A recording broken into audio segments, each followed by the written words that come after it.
Deep learning एक क्रांतिकारी तकनीक का परिचय। क्या आपने कभी सोचा है कि कंप्यूटर कैसे इंसानों की तरह सोच सकता है? कैसे मशीनें तस्वीरों को पहचानती हैं, भाषा समझती हैं या शतरंज में विश्व चैंपियन को हरा देती हैं? इसका जवाब है डीप लर्निंग। और डीप लर्निंग किताब, जिसे इयान गुडफेलो, योशुआ बेंजियो और एरन कोरविल ने लिखा है, इस जादुई तकनीक को समझने का सबसे शानदार तरीका है। यह किताब मशीन लर्निंग की दुनिया में एक बाइबल की तरह है और आज हम इसके मुख्य विचारों को हिंदी में आपके लिए रोचक, शिक्षाप्रद और प्रेरक तरीके से पेश करेंगे। तो चलिए इस तकनीकी यात्रा पर निकलते हैं। डीप लर्निंग क्या है? डीप लर्निंग मशीन लर्निंग का एक हिस्सा है जो कृत्रिम न्यूरल नेटवर्क्स पर आधारित है। ये नेटवर्क्स हमारे दिमाग के न्यूरॉन्स से प्रेरित है। किताब बताती है कि डीप लर्निंग मशीनों को डेटा से सीखने की क्षमता देता है, जैसे कि चित्रों में वस्तुओं को पहचानना, आवाज को टेक्स्ट में बदलना या अनुवाद करना। यह तकनीक आजकल हर जगह है, आपके स्मार्टफोन के फेस रिकॉग्निशन से लेकर चैटबॉट्स और ड्राइवरलेस कारों तक। किताब की मुख्य बातें। 1. न्यूरल नेटवर्क्स की बुनियाद। न्यूरल नेटवर्क्स डीप लर्निंग की रीढ़ है। किताब में लेखक इसे मानव मस्तिष्क से प्रेरित एक सिस्टम के रूप में समझाते हैं। एक न्यूरल नेटवर्क में कई नोड्स या न्यूरॉन्स होते हैं जो परतों, लेयर्स में व्यवस्थित होते हैं। ये परतें हैं इनपुट लेयर, जहां डेटा, जैसे कि एक तस्वीर के पिक्सल, नेटवर्क में प्रवेश करता है। हिडन लेयर्स, ये परतें डेटा को प्रोसेस करती हैं और पैटर्न को समझती हैं। हिडन लेयर्स की संख्या और गहराई ही डीप लर्निंग को डीप बनाती है। आउटपुट लेयर, यह परिणाम देता है, जैसे कि यह तस्वीर में कुत्ता है। प्रत्येक नोड पिछले लेयर के नोड्स से जुड़ा होता है और एक वेट, भार के साथ डेटा को प्रोसेस करता है। इसके अलावा एक बायस और एक्टिवेशन फंक्शन, जैसे रियलयू या सिग्मॉइड का उपयोग करके नेटवर्क जटिल गणनाएं करता है। किताब में एक उदाहरण दिया गया है। मान लीजिए आप एक तस्वीर में कुत्ते को पहचानना चाहते हैं। इनपुट लेयर तस्वीर के पिक्सल लेता है, हिडन लेयर्स किनारों, आकृतियों और विशेषताओं, जैसे कान, पूंछ को पहचानते हैं और आउटपुट लेयर अंतिम निर्णय देता है। लेखक यह भी बताते हैं कि न्यूरल नेटवर्क्स की शुरुआत 1940 के दशक में हुई थी, लेकिन कम कंप्यूटिंग पावर और डेटा की कमी के कारण यह तकनीक दशकों तक सीमित रही। 2000 के दशक में बड़े डेटा सेट्स और जीपीयू ने इसे क्रांति में बदल दिया। न्यूरल नेटवर्क्स की खासियत यह है कि ये सामान्य से जटिल समस्याओं को हल कर सकते हैं, जैसे कि हस्तलेख को पढ़ना या खेल में रणनीति बनाना। जिज्ञासु सवाल: अगर न्यूरल नेटवर्क्स इतने शक्तिशाली हैं, तो क्या वे कभी इंसानों की तरह पूरी तरह से सोच सकते हैं, या उनकी कोई सीमा है जो उन्हें हमेशा मशीन ही बनाए रखेगी? इस सवाल का जवाब जानने के लिए अगला चैप्टर जरूर सुनें। तो डीप न्यूरल नेटवर्क्स की शक्ति। डीप लर्निंग का जादू इसकी डीप परतों में है। किताब में बताया गया है कि ज्यादा परतें होने से मशीनें जटिल डेटा को बेहतर समझ पाती हैं, लेकिन इसके लिए ढेर सारा डेटा और कंप्यूटिंग पावर चाहिए। यही वजह है कि जीपीयू, ग्राफिक्स प्रोसेसिंग यूनिट्स और बड़े डेटा सेट्स ने डीप लर्निंग को इतना लोकप्रिय बनाया। 3. प्रशिक्षण और ऑप्टिमाइजेशन। डीप लर्निंग मॉडल को प्रशिक्षित करना आसान नहीं है। किताब में ग्रेडियंट डिसेंट और बैक प्रोपेगेशन जैसे कॉन्सेप्ट्स को आसान भाषा में समझाया गया है। ये तकनीकें मॉडल को गलतियों से सीखने में मदद करती हैं। उदाहरण के लिए, अगर मॉडल किसी बिल्ली को कुत्ता समझ ले, तो बैक प्रोपेगेशन उसे सही करने में मदद करता है। लेखक यह भी बताते हैं कि मॉडल को बहुत ज्यादा सीखने, ओवरफिटिंग से कैसे बचाया जाए। 4. Convolutional neural networks, CNN। क्या आप जानते हैं कि फोटो और वीडियो को समझने में डीप लर्निंग इतना अच्छा क्यों है? इसका जवाब है CNN। किताब में बताया गया है कि ये नेटवर्क्स खास तौर पर चित्रों के लिए बनाए गए हैं। ये छोटे छोटे हिस्सों को स्कैन करते हैं और पूरे चित्र को समझ लेते हैं। यही तकनीक गूगल फोटोज और ऑटोनॉमस वाहनों में इस्तेमाल होती है। 5. रेकरेंट न्यूरल नेटवर्क्स, RNN और भाषा। RNN उन चीजों के लिए हैं जो क्रम में आती हैं, जैसे भाषा या समय के साथ बदलने वाला डेटा। किताब में RNN का इस्तेमाल भाषा मॉडलिंग, अनुवाद और चैटबॉट्स बनाने में समझाया गया है। आज के चैट जीपीटी जैसे मॉडल्स भी इसी तकनीक का विस्तार है। 6. प्रैक्टिकल और भविष्य की चुनौतियां। किताब न केवल तकनीकी है, बल्कि यह भी बताती है कि डीप लर्निंग को असल दुनिया में कैसे लागू किया जाए। लेखक डीप लर्निंग के भविष्य, इसकी सीमाओं जैसे ज्यादा डेटा की जरूरत और नैतिक मुद्दे, और संभावनाओं जैसे मेडिसिन में क्रांति पर भी चर्चा करते हैं। यह किताब क्यों खास है? यह किताब सिर्फ तकनीकी लोगों के लिए नहीं है, चाहे आप एक स्टूडेंट हो, प्रोफेशनल हो या तकनीक में रुचि रखने वाले व्यक्ति, यह किताब आपको डीप लर्निंग की दुनिया में ले जाएगी। लेखक जटिल कॉन्सेप्ट्स को आसान उदाहरणों और गणितीय व्याख्या के साथ समझाते हैं। यह किताब आपको न केवल तकनीक सिखाती है, बल्कि यह भी प्रेरित करती है कि आप इस क्षेत्र में कुछ नया करें। 1. न्यूरल नेटवर्क्स की बुनियाद। न्यूरल नेटवर्क्स डीप लर्निंग की रीढ़ है। किताब में लेखक इसे मानव मस्तिष्क से प्रेरित एक सिस्टम के रूप में समझाते हैं। एक न्यूरल नेटवर्क में कई नोड्स या न्यूरॉन्स होते हैं जो परतों लेयर्स में व्यवस्थित होते हैं। ये परतें हैं इनपुट लेयर, जहां डेटा जैसे कि एक तस्वीर के पिक्सल नेटवर्क में प्रवेश करता है। हिडन लेयर्स, ये परतें डेटा को प्रोसेस करती हैं और पैटर्न को समझती हैं। हिडन लेयर्स की संख्या और गहराई ही डीप लर्निंग को डीप बनाती है। आउटपुट लेयर, यह परिणाम देता है, जैसे कि यह तस्वीर में कुत्ता है। प्रत्येक नोड पिछले लेयर के नोड्स से जुड़ा होता है और एक वेट भार के साथ डेटा को प्रोसेस करता है। इसके अलावा एक बायस और एक्टिवेशन फंक्शन जैसे रियल्यू या सिग्मॉइड का उपयोग करके नेटवर्क जटिल गणनाएं करता है। किताब में एक उदाहरण दिया गया है। मान लीजिए आप एक तस्वीर में कुत्ते को पहचानना चाहते हैं। इनपुट लेयर तस्वीर के पिक्सल लेता है। हिडन लेयर्स किनारों, आकृतियों और विशेषताओं जैसे कान, पूंछ को पहचानते हैं और आउटपुट लेयर अंतिम निर्णय देता है। लेखक यह भी बताते हैं कि न्यूरल नेटवर्क्स की शुरुआत 1940 के दशक में हुई थी, लेकिन कम कंप्यूटिंग पावर और डेटा की कमी के कारण यह तकनीक दशकों तक सीमित रही। 2000 के दशक में बड़े डेटा सेट्स और जीपीयू ने इसे क्रांति में बदल दिया। न्यूरल नेटवर्क्स की खासियत यह है कि ये सामान्य से जटिल समस्याओं को हल कर सकते हैं, जैसे कि हस्तलेख को पढ़ना या खेल में रणनीति बनाना। जिज्ञासु सवाल, अगर न्यूरल नेटवर्क्स इतने शक्तिशाली हैं, तो क्या वे कभी इंसानों की तरह पूरी तरह से सोच सकते हैं, या उनकी कोई सीमा है जो उन्हें हमेशा मशीन ही बनाए रखेगी? इस सवाल का जवाब जानने के लिए अगला चैप्टर जरूर सुने। 2. डीप न्यूरल नेटवर्क्स की शक्ति। Deep neural networks DNNs deep learning का दिल है। किताब में लेखक बताते हैं कि डीप का मतलब है कई हिडन लेयर्स का होना, जो नेटवर्क को जटिल और अमूर्त पैटर्न समझने की क्षमता देता है। उदाहरण के लिए, एक साधारण न्यूरल नेटवर्क शायद सिर्फ रेखाओं और रंगों को समझ पाए, लेकिन एक डीप न्यूरल नेटवर्क चेहरों, वस्तुओं या यहां तक कि भावनाओं को भी पहचान सकता है। किताब में बताया गया है कि डीप न्यूरल नेटवर्क्स की शक्ति 3 चीजों पर निर्भर करती है। अधिक परतें, ज्यादा हिडन लेयर्स होने से नेटवर्क डेटा की गहरी विशेषताओं, फीचर्स को सीख सकता है, जैसे एक तस्वीर में पहले किनारे, फिर आकृतियां और अंत में पूरा चेहरा। डेटा सेट्स DNNs को बहुत सारे उदाहरणों की जरूरत होती है। उदाहरण के लिए, लाखों तस्वीरों से प्रशिक्षित मॉडल ही बिल्लियों और कुत्तों को सटीकता से अलग कर सकता है। कंप्यूटिंग पावर, GPU और TPU जैसे शक्तिशाली प्रोसेसर्स ने DNNs को तेजी से प्रशिक्षित करना संभव बनाया। किताब में बताया गया है कि 2010 के दशक में GPU की उपलब्धता ने डीप लर्निंग को एक क्रांति में बदल दिया। लेखक एक रोचक उदाहरण देते हैं। 2012 में AlexNet नामक एक डीप न्यूरल नेटवर्क ने इमेजनेट प्रतियोगिता में तस्वीरों को पहचानने में क्रांतिकारी प्रदर्शन किया। इसने पारंपरिक तरीकों को पीछे छोड़ दिया और डीप लर्निंग को वैश्विक ध्यान में लाया। डीप न्यूरल नेटवर्क्स की वजह से आज हम स्वचालित कारें, चेहरा पहचानने वाले सिस्टम और स्मार्ट वॉइस असिस्टेंट जैसे सिरी और एलेक्सा का उपयोग कर पा रहे हैं। हालांकि किताब यह भी चेतावनी देती है कि DNNs को प्रशिक्षित करना महंगा और समय लेने वाला हो सकता है।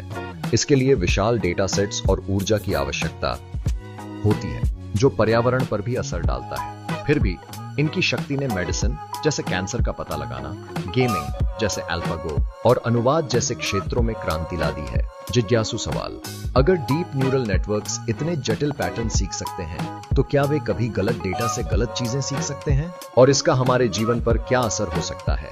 इस जवाब को जानने के लिए अगला चैप्टर जरूर सुने। 3. प्रशिक्षण और ऑप्टिमाइजेशन। डीप लर्निंग मॉडल को प्रशिक्षित करना आसान नहीं है। किताब में ग्रेडियंट डिसेंट और बैक प्रोपेगेशन जैसे कॉन्सेप्ट्स को आसान भाषा में समझाया गया है। ये तकनीकें मॉडल को गलतियों से सीखने में मदद करती हैं। उदाहरण के लिए, अगर मॉडल किसी बिल्ली को कुत्ता समझ ले, तो बैक प्रोपेगेशन उसे सही करने में मदद करता है। लेखक यह भी बताते हैं कि मॉडल को बहुत ज्यादा सीखने, ओवरफिटिंग से कैसे बचाया जाए। 4. Convolutional neural networks CNN। क्या आप जानते हैं कि फोटो और वीडियो को समझने में डीप लर्निंग इतना अच्छा क्यों है? इसका जवाब है CNN। किताब में बताया गया है कि ये नेटवर्क्स खास तौर पर चित्रों के लिए बनाए गए हैं। ये छोटे छोटे हिस्सों को स्कैन करते हैं और पूरे चित्र को समझ लेते हैं। यही तकनीक गूगल फोटोज और ऑटोनॉमस वाहनों में इस्तेमाल होती है। 5. रेकरेंट न्यूरल नेटवर्क्स RNN और भाषा। RNN उन चीजों के लिए है जो क्रम में आती हैं, जैसे भाषा या समय के साथ बदलने वाला डेटा। किताब में RNN का इस्तेमाल भाषा मॉडलिंग, अनुवाद और चैटबॉट्स बनाने में समझाया गया है। आज के ChatGPT जैसे मॉडल्स भी इसी तकनीक का विस्तार हैं। 6. प्रैक्टिकल और भविष्य की चुनौतियां। किताब न केवल तकनीकी है, बल्कि यह भी बताती है कि डीप लर्निंग को असल दुनिया में कैसे लागू किया जाए।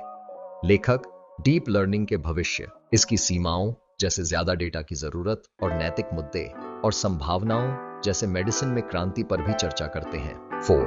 Convolutional neural networks CNN। Convolutional neural networks CNNs deep learning की वह तकनीक है जो छवियों और वीडियो को समझने में माहिर है। किताब में लेखक बताते हैं कि CNNs को विशेष रूप से विजुअल डेटा जैसे तस्वीरें के लिए डिजाइन किया गया है। ये नेटवर्क्स पारंपरिक न्यूरल नेटवर्क्स से अलग हैं क्योंकि ये डेटा के छोटे छोटे हिस्सों को स्कैन करते हैं और उनसे पैटर्न सीखते हैं। CNNs की कार्यप्रणाली में 3 मुख्य अवधारणाएं शामिल हैं। कॉन्वोल्यूशन, यह प्रक्रिया एक छोटे फिल्टर या कर्नल को छवि पर स्लाइड करके विशेषताएं जैसे किनारे, कोने या रंगों के पैटर्न को निकालती है। उदाहरण के लिए, एक फिल्टर बिल्ली की तस्वीर में उसकी मूंछों या आंखों को पहचान सकता है। पूलिंग, यह डेटा को छोटा और सरल बनाता है ताकि प्रोसेसिंग तेज हो और मॉडल जरूरी विशेषताओं पर ध्यान दे। मैक्स पूलिंग, जो सबसे आम है, हर छोटे हिस्से से सबसे महत्वपूर्ण जानकारी चुनता है। फुली कनेक्टेड लेयर्स, अंत में CNN छवि की विशेषताओं को मिलाकर अंतिम निर्णय लेता है, जैसे कि यह एक बिल्ली है। किताब में एक उदाहरण दिया गया है। अगर आप एक CNN को लाखों तस्वीरों पर प्रशिक्षित करते हैं तो यह पहले बुनियादी विशेषताएं जैसे रेखाएं सीखता है, फिर जटिल विशेषताएं जैसे आंखें, और अंत में पूरी वस्तु जैसे बिल्ली को पहचान लेता है।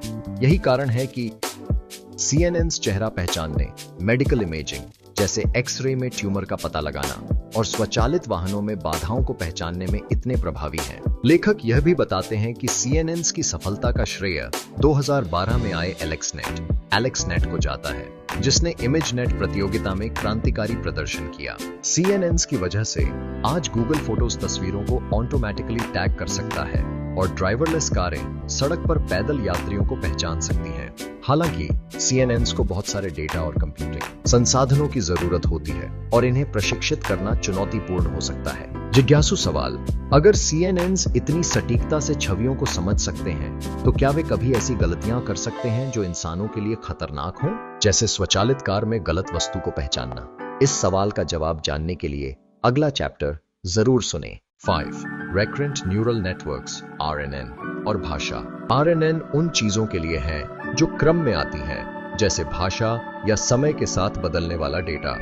किताब में RNN का इस्तेमाल भाषा मॉडलिंग, अनुवाद और चैटबॉट्स बनाने में समझाया गया है। आज के ChatGPT जैसे मॉडल्स भी इसी तकनीक का विस्तार है। 6. प्रैक्टिकल और भविष्य की चुनौतियां। किताब न केवल तकनीकी है, बल्कि यह भी बताती है कि डीप लर्निंग को असल दुनिया में कैसे लागू किया जाए। लेखक डीप लर्निंग के भविष्य, इसकी सीमाओं जैसे ज्यादा डेटा की जरूरत और नैतिक मुद्दे, और संभावनाओं जैसे मेडिसिन में क्रांति पर भी चर्चा करते हैं। 5. रेकरेंट न्यूरल नेटवर्क्स RNN और भाषा।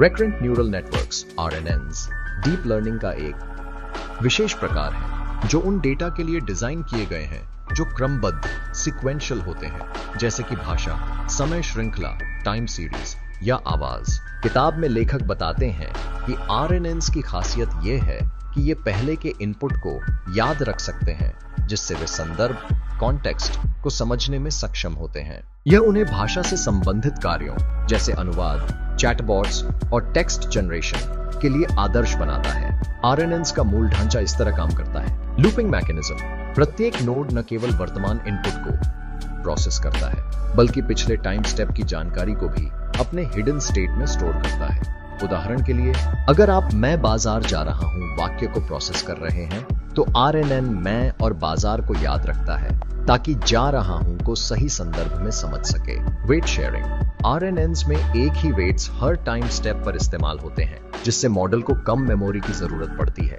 और यह लंबे क्रमों को प्रोसेस कर सकता है। Back propagation through time, BPTT, RNNs को प्रशिक्षित करने के लिए एक विशेष तकनीक BPTT का उपयोग होता है, जो समय के साथ गलतियों को सुधारता है। किताब में एक उदाहरण दिया गया है। मान लीजिए आप एक RNN को अंग्रेजी से हिंदी अनुवाद के लिए प्रशिक्षित कर रहे हैं। जब यह वाक्य I am going to the market को प्रोसेस करता है, तो RNN प्रत्येक शब्द को क्रम में देखता है और पिछले शब्दों के आधार पर अगले शब्द का अनुमान लगाता है, जैसे मैं के बाद बाजार और फिर जा रहा हूं। यही कारण है कि RNNs भाषा मॉडलिंग, स्पीच रिकॉग्निशन जैसे सिरी और ऑटोमेटिक टेक्स्ट जनरेशन में इतने प्रभावी हैं।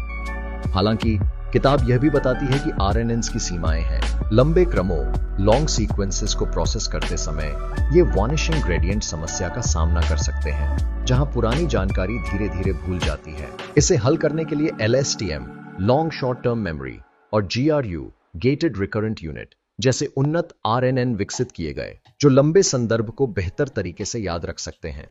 उदाहरण के लिए, आज के मॉडल जैसे ChatGPT इन उन्नत तकनीकों का उपयोग करते हैं ताकि लंबी बातचीत को समझ सकें। RNNs की वजह से हम आज मशीनों के साथ प्राकृतिक भाषा में बात कर पाते हैं, चाहे वह गूगल ट्रांसलेट हो या वॉइस असिस्टेंट। किताब में लेखक यह भी बताते हैं कि RNNs को प्रशिक्षित करना जटिल हो सकता है, क्योंकि इनके लिए सही डेटा और कंप्यूटिंग संसाधनों की जरूरत होती है। फिर भी इनका प्रभाव भाषा और समय आधारित डेटा के क्षेत्र में क्रांतिकारी रहा है। जिज्ञासु सवाल, अगर RNNs भाषा को इतनी अच्छी तरह समझ सकते हैं, तो क्या वे कभी इंसानों की तरह रचनात्मक लेखन या कविता लिख सकते हैं, या उनकी रचनात्मकता की कोई सीमा है? इस सवाल का जवाब जानने के लिए अगला चैप्टर जरूर सुनें। 6. प्रैक्टिकल और भविष्य की चुनौतियां। डीप लर्निंग किताब का यह अंतिम अध्याय न केवल तकनीकी जानकारी देता है, बल्कि यह भी बताता है कि डीप लर्निंग को वास्तविक दुनिया में कैसे लागू किया जा सकता है और इसके भविष्य में क्या चुनौतियां और संभावनाएं हैं। लेखक इयान गुडफेलो, योशुआ बेंजियो और एरन कोरविल इस बात पर जोर देते हैं कि डीप लर्निंग केवल सैद्धांतिक नहीं है, यह एक ऐसी तकनीक है जो हमारे जीवन को बदल रही है। आइए इस अध्याय को विस्तार से समझें। प्रैक्टिकल अनुप्रयोग। किताब में बताया गया है कि डीप लर्निंग आज कई क्षेत्रों में क्रांति ला रहा है। Health care, deep learning model x-ray, MRI और CT स्कैन में असामान्यताओं जैसे कैंसर का पता लगाने में डॉक्टरों की मदद कर रहे हैं। उदाहरण के लिए, CNN आधारित मॉडल त्वचा के कैंसर को तस्वीरों से पहचान सकते हैं, जो कभी-कभी मानव विशेषज्ञों से भी सटीक होता है। ऑटोमोटिव, स्वचालित कारें जैसे टेस्ला, CNN और अन्य डीप लर्निंग तकनीकों का उपयोग करके सड़क पर पैदल यात्रियों, वाहनों और संकेतों को पहचानती है। यह तकनीक सड़क सुरक्षा को बढ़ा रही है। प्राकृतिक भाषा प्रसंस्करण NLP, RNN और इसके उन्नत रूप जैसे LSTM ने गूगल ट्रांसलेट, चैटबॉट्स और वॉइस असिस्टेंट जैसे एलेक्सा को संभव बनाया है। ये सिस्टम भाषा को समझते हैं और मानव जैसे जवाब दे सकते हैं। मनोरंजन और गेमिंग। डीप लर्निंग ने गेमिंग में भी क्रांति ला दी है। उदाहरण के लिए, डीप माइंड का AlphaGo, जो एक डीप रीइंफोर्समेंट लर्निंग मॉडल है, ने विश्व के सर्वश्रेष्ठ गो खिलाड़ी को हराया। नेटफ्लिक्स और यूट्यूब जैसे प्लेटफॉर्म डीप लर्निंग का उपयोग करके उपयोगकर्ताओं के लिए वैयक्तिकृत सुझाव देते हैं। वित्त और सुरक्षा। डीप लर्निंग मॉडल धोखाधड़ी का पता लगाने, शेयर बाजार की भविष्यवाणी करने और साइबर सुरक्षा में असामान्य गतिविधियों को पहचानने में उपयोग किए जाते हैं। लेखक यह भी बताते हैं कि डीप लर्निंग को लागू करने के लिए कुछ व्यावहारिक कदमों की जरूरत होती है, जैसे सही डेटा एकत्र करना, मॉडल को प्रशिक्षित करने के लिए पर्याप्त कंप्यूटिंग संसाधन और नैतिकता को ध्यान में रखना।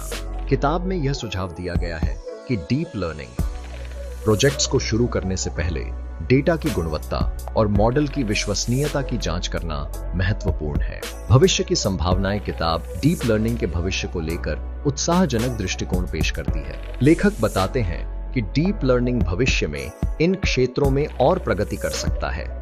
मेडिसिन में क्रांति। डीप लर्निंग व्यक्तिगत उपचार योजनाएं बना सकता है, जैसे कि मरीज के जीन के आधार पर दवाएं सुझाना। शिक्षा। वैयक्तिकृत शिक्षण प्रणालियां जो प्रत्येक छात्र की गति और शैली के अनुसार पाठ्यक्रम को अनुकूलित करेंगी।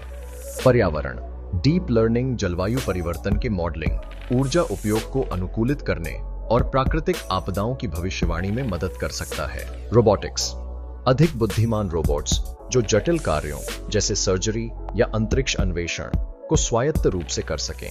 भविष्य की चुनौतियां, हालांकि डीप लर्निंग की संभावनाएं अनंत हैं, लेकिन किताब में कुछ प्रमुख चुनौतियों पर भी प्रकाश डाला गया है।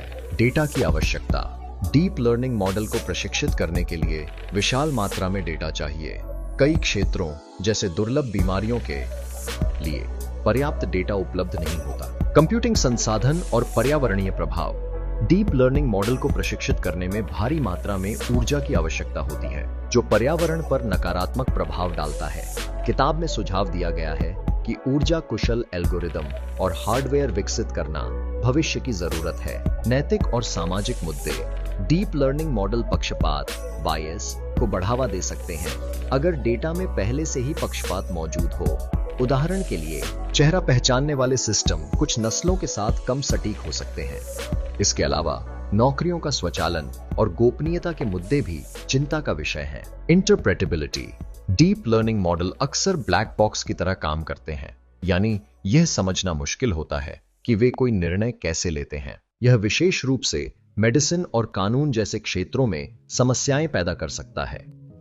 सुरक्षा, डीप लर्निंग मॉडल को एडवर्सेरियल अटैक्स से खतरा हो सकता है, जहां छोटे जानबूझकर किए गए बदलावों से मॉडल गलत निर्णय ले सकता है। उदाहरण के लिए, एक स्वचालित कार का मॉडल सड़क के संकेत को गलत पढ़ सकता है। जोर देते हैं कि इन चुनौतियों को हल करने के लिए वैज्ञानिकों, नीति निर्माताओं और समाज को मिलकर काम करना होगा। किताब में यह भी सुझाव दिया गया है कि डीप लर्निंग को अधिक समावेशी और नैतिक बनाने के लिए विविध डेटा सेट्स और पारदर्शी मॉडल विकसित किए जाएं। दर्शकों के लिए सुझाव, डीप लर्निंग को अपने जीवन में कैसे लागू करें। डीप लर्निंग की दुनिया में कदम रखना रोमांचक और पुरस्कृत हो सकता है। यहाँ कुछ सुझाव हैं जो आपको इस किताब के ज्ञान को अपने जीवन में लागू करने में मदद करेंगे। पाइथन और लाइब्रेरी सीखें। डीप लर्निंग शुरू करने के लिए पाइथन एक शानदार भाषा है। टेंसरफ्लो, पायटॉर्च और केरस जैसी लाइब्रेरीज का उपयोग करके आप अपने मॉडल बना सकते हैं। ऑनलाइन कोर्स जैसे कोर्सेरा या यूडेमी से शुरुआत करें। छोटे प्रोजेक्ट्स शुरू करें। किताब में दिए गए कॉन्सेप्ट्स को लागू करने के लिए छोटे प्रोजेक्ट्स बनाएं। उदाहरण के लिए, एक साधारण CNN मॉडल बनाएं जो बिल्लियों और कुत्तों की तस्वीरों को पहचाने, या एक RNN आधारित चैटबॉट बनाएं। डेटा एकत्र करें और समझें। डीप लर्निंग में डेटा सबसे महत्वपूर्ण है। अपने प्रोजेक्ट के लिए डेटा एकत्र करें और उसे साफ करें। कैगल जैसे प्लेटफॉर्म पर मुफ्त डेटा सेट्स उपलब्ध हैं। अब नैतिकता को प्राथमिकता दें। अगर आप डीप लर्निंग का उपयोग कर रहे हैं तो सुनिश्चित करें कि आपका डेटा पक्षपात से मुक्त हो और आपका मॉडल गोपनीयता का सम्मान करे। यह आपके प्रोजेक्ट को विश्वसनीय बनाएगा। समुदाय में शामिल हों। डीप लर्निंग एक तेजी से विकसित होने वाला क्षेत्र है। गिटहब, रेडिट या स्टैक ओवरफ्लो जैसे प्लेटफॉर्म पर AI समुदायों में शामिल हों, जहां आप नए विचारों और समाधानों को सीख सकते हैं। निरंतर सीखते रहें। डीप लर्निंग में नई तकनीकें और अनुसंधान हर दिन सामने आते हैं। किताब के बाद NeurIPS, ICML जैसे कॉन्फ्रेंस के पेपर पढ़ें और एकेडमिक ब्लॉग्स जैसे distill.pub फॉलो करें। प्रेरणा बनाए रखें। डीप लर्निंग चुनौतीपूर्ण हो सकता है, लेकिन छोटे छोटे कदमों से आप बड़े परिणाम हासिल कर सकते हैं। अपने प्रोजेक्ट्स को दोस्तों या ऑनलाइन समुदाय के साथ साझा करें ताकि प्रेरणा बनी रहे। निष्कर्ष और प्रेरणा। डीप लर्निंग किताब का यह अंतिम अध्याय हमें दिखाता है कि यह तकनीक सिर्फ मशीनों को बुद्धिमान बनाने तक सीमित नहीं है। यह हमारे समाज, स्वास्थ्य और पर्यावरण को बेहतर बनाने का एक अवसर है। हालांकि चुनौतियां हैं, लेकिन सही दृष्टिकोण और नैतिकता के साथ डीप लर्निंग भविष्य को और उज्जवल बना सकता है। यह किताब आपको न केवल तकनीक सिखाती है, बल्कि यह प्रेरित भी करती है कि आप इस क्षेत्र में योगदान दें। चाहे आप एक स्टूडेंट हो, प्रोफेशनल हो या सिर्फ उत्साही, डीप लर्निंग आपके लिए एक नई दुनिया खोल सकता है। इस किताब से मिले ज्ञान को अपने जीवन में लागू करें, छोटे कदम उठाएं और भविष्य को अपने हाथों से गढ़ें। क्या आप तैयार हैं इस रोमांचक यात्रा को शुरू करने के लिए? चलिए आज ही पहला कदम उठाएं। और डीप लर्निंग की शक्ति को अपने सपनों को हकीकत में बदलने के लिए उपयोग करें। यह किताब क्यों खास है? डीप लर्निंग किताब, जिसे इयान गुडफेलो, योशुआ बेंजियो और एरन कोरविल ने लिखा है, कृत्रिम बुद्धिमत्ता AI और मशीन लर्निंग के क्षेत्र में एक मील का पत्थर मानी जाती है। यह किताब न केवल तकनीकी विशेषज्ञों के लिए बल्कि छात्रों, शोधकर्ताओं और तकनीक में रुचि रखने वाले हर व्यक्ति के लिए एक अनमोल संसाधन है। आइए विस्तार से समझें कि यह किताब क्यों इतनी खास है। जटिल अवधारणाओं को सरल बनाना। डीप लर्निंग एक जटिल और गणितीय रूप से गहन क्षेत्र है, लेकिन यह किताब जटिल कॉन्सेप्ट्स को सरल और समझने योग्य तरीके से प्रस्तुत करती है। लेखक neural networks, convolutional neural networks CNNs, recurrent neural networks RNNs और ऑप्टिमाइजेशन तकनीकों जैसे विषयों को आसान उदाहरणों, चित्रों और स्पष्ट व्याख्याओं के साथ समझाते हैं। उदाहरण के लिए, वे न्यूरल नेटवर्क्स की तुलना मानव मस्तिष्क से करते हैं, जिससे गैर तकनीकी पाठक भी इसे समझ सकते हैं। साथ ही किताब में गणितीय व्याख्याएं भी हैं, जो उन्नत पाठकों के लिए उपयोगी हैं। यह संतुलन किताब को शुरुआती और विशेषज्ञ दोनों के लिए आकर्षक बनाता है। 2. विश्वसनीय लेखक और अकादमिक गहराई। इस किताब के लेखक डीप लर्निंग के क्षेत्र में विश्व प्रसिद्ध विशेषज्ञ हैं। योशुआ बेंजियो को डीप लर्निंग का गॉडफादर माना जाता है, जिन्होंने न्यूरल नेटवर्क्स पर शुरुआती शोध किया। इयान गुडफेलो ने जनरेटिव एडवर्सेरियल नेटवर्क्स GNs का आविष्कार किया, जो आज AI में क्रांतिकारी हैं। एरन कोरविल ने भाषा मॉडलिंग और NLP में महत्वपूर्ण योगदान दिया है। इनके अनुभव और विशेषज्ञता के कारण किताब में दी गई जानकारी अत्यंत विश्वसनीय और गहन है। यह किताब न केवल तकनीकी कॉन्सेप्ट्स को कवर करती है, बल्कि उनके पीछे की सैद्धांतिक नींव और ऐतिहासिक संदर्भ को भी प्रस्तुत करती है, जो इसे एक अकादमिक उत्कृष्ट कृति बनाता है। 3. व्यापक दायरा और संरचित सामग्री। किताब डीप लर्निंग के हर पहलू को कवर करती है, जिसमें शामिल हैं बुनियादी सिद्धांत, neural networks, linear algebra and probability के मूल सिद्धांत, उन्नत तकनीकें, CNNs, RNNs, ऑन्टो एनकोडर्स और रीइंफोर्समेंट लर्निंग, प्रैक्टिकल अनुप्रयोग, हेल्थ केयर, ऑटोमोटिव और NLP जैसे क्षेत्रों में डीप लर्निंग का उपयोग। भविष्य की चुनौतियां, नैतिकता, डेटा की कमी और पर्यावरणीय प्रभाव जैसे मुद्दे। किताब की संरचना तार्किक और क्रमबद्ध है। यह पहले बुनियादी अवधारणाओं को समझाती है, फिर धीरे धीरे उन्नत विषयों की ओर बढ़ती है। प्रत्येक अध्याय पिछले अध्याय पर आधारित होता है, जिससे पाठक एक व्यवस्थित तरीके से सीखते हैं। इसके अलावा किताब में व्यावहारिक सुझाव और कोडिंग उदाहरण भी हैं, जो इसे प्रोग्रामर्स और डेवलपर्स के लिए उपयोगी बनाते हैं। 4. वास्तविक दुनिया से प्रेरणा। यह किताब सिर्फ सैद्धांतिक नहीं है, यह पाठकों को दिखाती है कि डीप लर्निंग वास्तविक दुनिया में कैसे काम करता है। लेखक उदाहरण देते हैं कि कैसे डीप लर्निंग ने चेहरा पहचान, स्वचालित कारें, भाषा अनुवाद और गेमिंग जैसे क्षेत्रों में क्रांति ला दी है। उदाहरण के लिए, वे 2012 के एलेक्सनेट मॉडल की सफलता का उल्लेख करते हैं, जिसने छवि पहचान में एक नया युग शुरू किया। ये वास्तविक उदाहरण पाठकों को प्रेरित करते हैं कि वे डीप लर्निंग का उपयोग करके अपने प्रोजेक्ट्स और नवाचारों को विकसित करें। किताब यह भी बताती है कि डीप लर्निंग का उपयोग सामाजिक भलाई के लिए कैसे किया जा सकता है, जैसे कैंसर का पता लगाना या जलवायु परिवर्तन का अध्ययन। 5. हर स्तर के पाठकों के लिए उपयुक्त। किताब की एक और खासियत यह है कि यह विभिन्न स्तर के पाठकों के लिए उपयुक्त है। अगर आप एक नौसिखिया हैं, तो किताब के शुरुआती अध्याय आपको मूलभूत अवधारणाएं सिखाएंगे। अगर आप एक शोधकर्ता या प्रोफेशनल हैं, तो किताब के उन्नत अध्याय जैसे जैन्स और रीइंफोर्समेंट लर्निंग आपको गहन जानकारी देंगे। लेखक ने तकनीकी और गैर तकनीकी पाठकों के बीच संतुलन बनाया है, जिससे यह किताब कॉलेज के छात्रों से लेकर उद्योग के विशेषज्ञों तक सभी के लिए उपयोगी है। 6. प्रेरणा और भविष्य का दृष्टिकोण। यह किताब न केवल तकनीक सिखाती है, बल्कि पाठकों को प्रेरित भी करती है कि वे डीप लर्निंग के क्षेत्र में योगदान दें। लेखक डीप लर्निंग के भविष्य की संभावनाओं, जैसे व्यक्तिगत चिकित्सा, बुद्धिमान रोबोट्स और पर्यावरण संरक्षण पर चर्चा करते हैं। वे यह भी बताते हैं कि डीप लर्निंग की चुनौतियां, जैसे नैतिकता और डेटा पक्षपात को हल करना अगली पीढ़ी के लिए एक अवसर है। यह प्रेरणादायक दृष्टिकोण पाठकों को न केवल सीखने के लिए, बल्कि नवाचार करने और सामाजिक प्रभाव डालने के लिए प्रोत्साहित करता है। 7. दीर्घकालिक प्रासंगिकता। हालांकि डीप लर्निंग एक तेजी से विकसित होने वाला क्षेत्र है, यह किताब उन बुनियादी सिद्धांतों पर केंद्रित है जो समय के साथ प्रासंगिक रहेंगे। न्यूरल नेटवर्क्स, बैक प्रोपेगेशन और ऑप्टिमाइजेशन जैसे कॉन्सेप्ट्स आज भी एआई के मूल में है।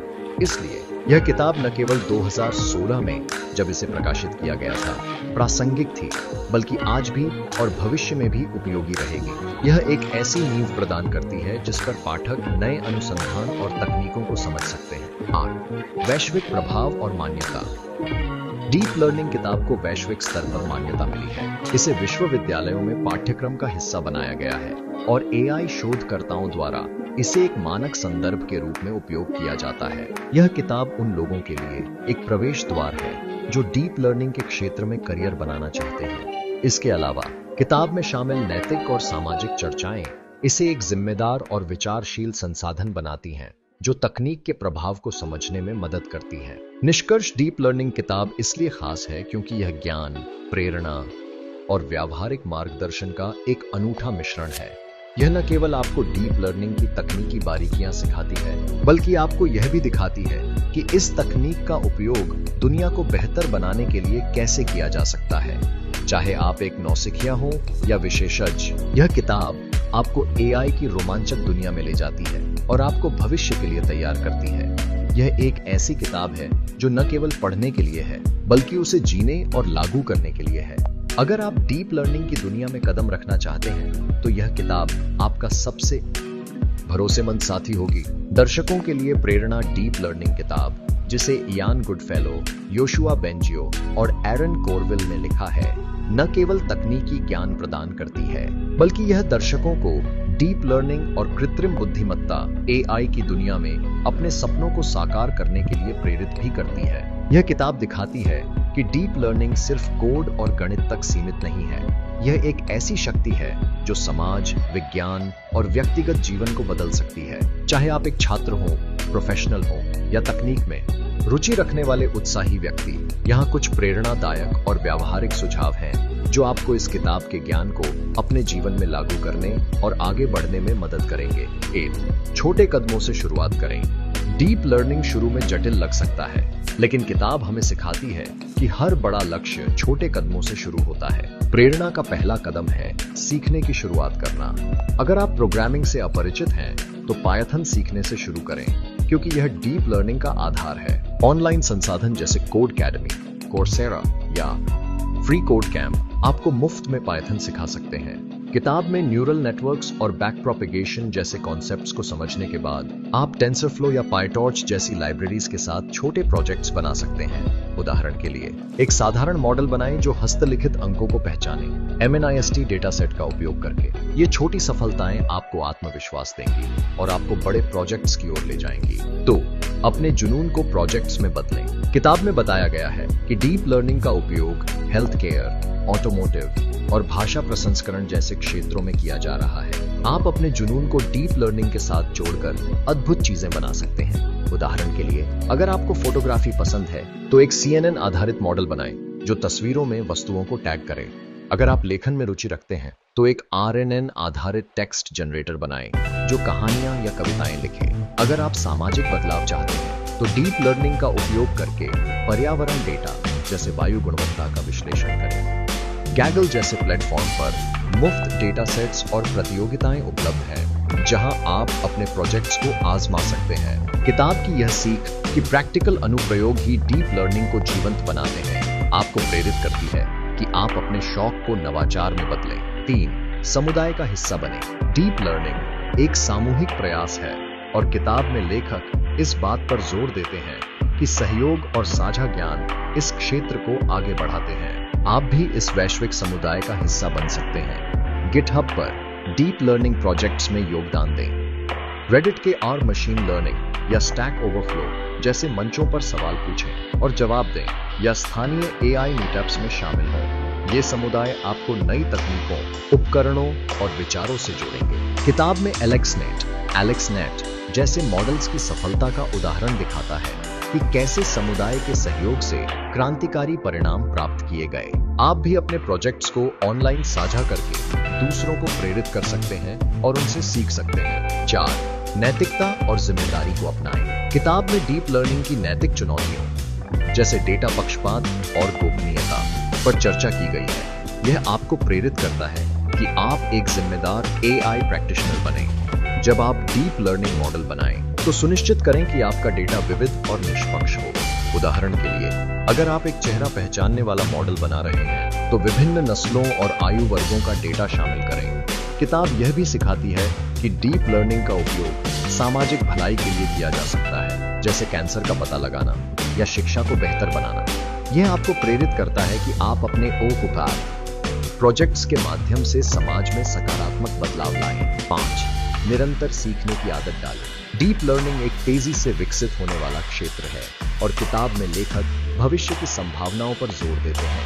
यह आपको प्रेरित करता है कि आप सीखने को अपनी दिनचर्या का हिस्सा बनाएं। न्यूर IPS, ICML जैसे कॉन्फ्रेंस के पेपर पढ़ें, टुवर्ड्स डेटा साइंस या distill.pub जैसे ब्लॉग्स फॉलो करें और YouTube पर लेक्चर्स जैसे स्टैनफोर्ड के CS231N देखें। किताब की यह सीख कि डीप लर्निंग की नींव स्थायी है, आपको प्रोत्साहित करती है कि आप बुनियादी कॉन्सेप्ट्स को मजबूत करें और फिर नई तकनीकों जैसे ट्रांसफॉर्मर्स या जनरेटिव AI को सीखें। निरंतर सीखने से आप इस क्षेत्र में हमेशा आगे रहेंगे। 6. असफलताओं से डरे नहीं। डीप लर्निंग में चुनौतियां आम हैं, जैसे मॉडल का ओवरफिटिंग, डेटा की कमी या जटिल डिबगिंग। किताब में बताया गया है कि कैसे शुरुआती न्यूरल नेटवर्क्स सीमित थे, लेकिन दशकों के प्रयासों ने इसे क्रांति में बदला। यह आपको प्रेरित करता है कि असफलताएं सीखने का हिस्सा है।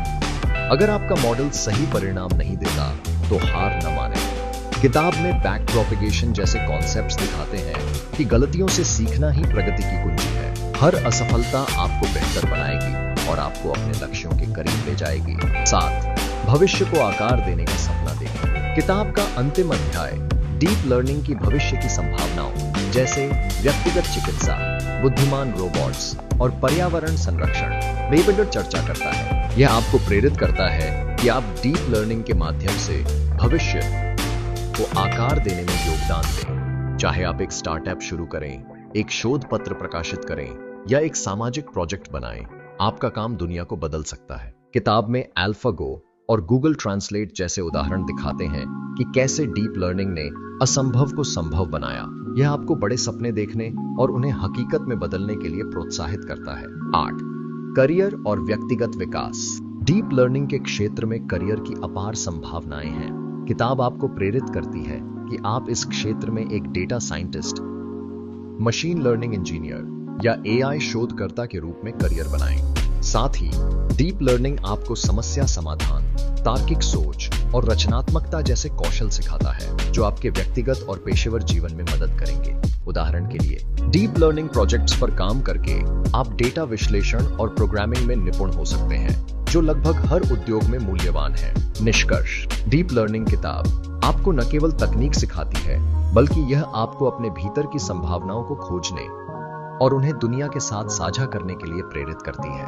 यह आपको छोटे कदमों से शुरू करने, अपने जुनून को नवाचार में बदलने और समाज में सकारात्मक प्रभाव डालने का साहस देती है। डीप लर्निंग की दुनिया में आपका हर प्रयास, चाहे वह एक छोटा प्रोजेक्ट हो या बड़ा शोध, भविष्य को बेहतर बनाने की दिशा में एक कदम है। तो इस किताब से प्रेरणा लें, अपने डर को पीछे छोड़ें और डीप लर्निंग की शक्ति का उपयोग करके अपने सपनों को हकीकत में बदलें। आज ही शुरुआत करें, आपका भविष्य आपका इंतजार कर रहा है। निष्कर्ष, डीप लर्निंग किताब, जिसे इयान गुडफेलो, योशुआ बेंजियो और एरन कॉर्वेल ने लिखा है, एक ऐसी कृति है जो कृत्रिम बुद्धिमत्ता, AI और मशीन लर्निंग की दुनिया को न केवल समझाती है, बल्कि इसे हर व्यक्ति के लिए सुलभ और प्रेरणादायक बनाती है। यह किताब एक तकनीकी मार्गदर्शक से कहीं बढ़कर है। यह एक ऐसी प्रेरणा है जो आपको भविष्य को आकार देने के लिए प्रोत्साहित करती है। आइए इस किताब के निष्कर्ष को विस्तार से समझें और देखें कि यह आपके लिए क्या मायने रखता है। किताब का सार। यह किताब डीप लर्निंग की पूरी यात्रा को समेटती है, इसके बुनियादी सिद्धांतों से लेकर इसके व्यावहारिक अनुप्रयोगों और भविष्य की संभावनाओं तक। किताब में न्यूरल नेटवर्क्स की नींव से शुरू होकर कॉन्वोल्यूशनल न्यूरल नेटवर्क्स CNNs और रेकरेंट न्यूरल नेटवर्क्स RNNs जैसे उन्नत कॉन्सेप्ट्स को समझाया गया है। यह दिखाती है कि कैसे डीप लर्निंग ने हेल्थ केयर, ऑटोमोटिव, भाषा प्रसंस्करण और गेमिंग जैसे क्षेत्रों में क्रांति ला दी है। उदाहरण के लिए, CNNs ने चेहरा पहचान और मेडिकल इमेजिंग को संभव बनाया, जबकि RNNs ने चैटबॉट्स और अनुवाद सिस्टम को जीवंत किया। साथ ही किताब भविष्य की चुनौतियों जैसे डेटा पक्षपात, पर्यावरणीय प्रभाव और नैतिकता पर भी गंभीर चर्चा करती है।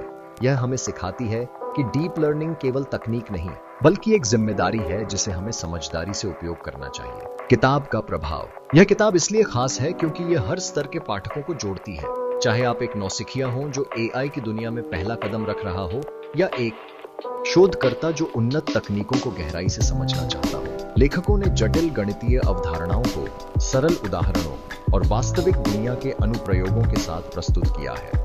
किताब का हर अध्याय आपको यह सोचने पर मजबूर करता है कि आप डीप लर्निंग का उपयोग अपने जीवन, करियर या समाज में कैसे कर सकते हैं। यह न केवल तकनीकी ज्ञान देती है, बल्कि आपको यह विश्वास भी दिलाती है कि आप इस क्षेत्र में कुछ अनोखा कर सकते हैं।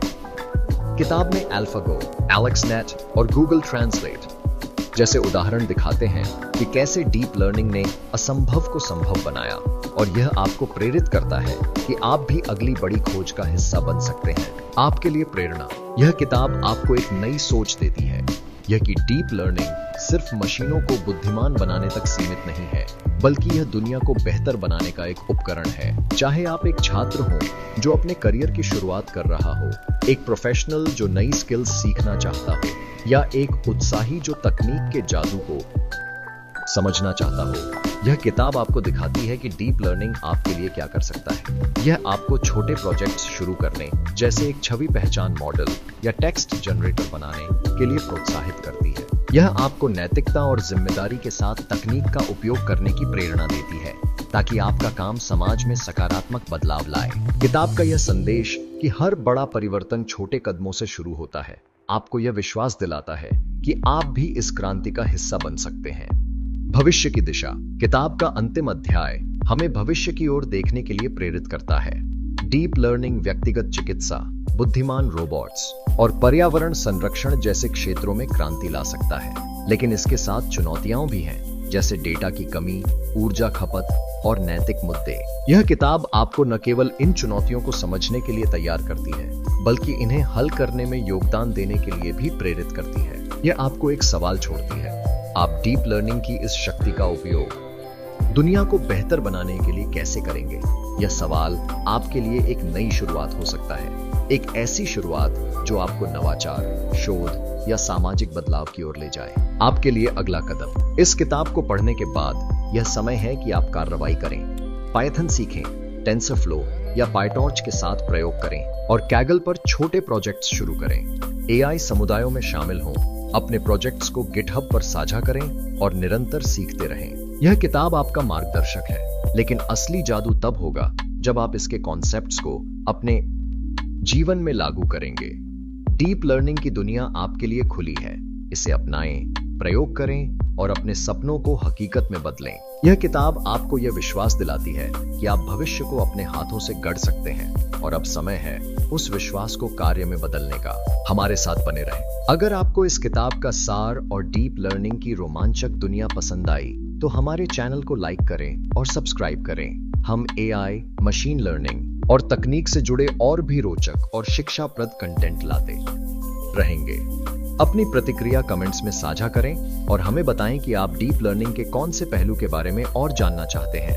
आइए मिलकर इस तकनीकी क्रांति का हिस्सा बनें और भविष्य को बेहतर बनाएं।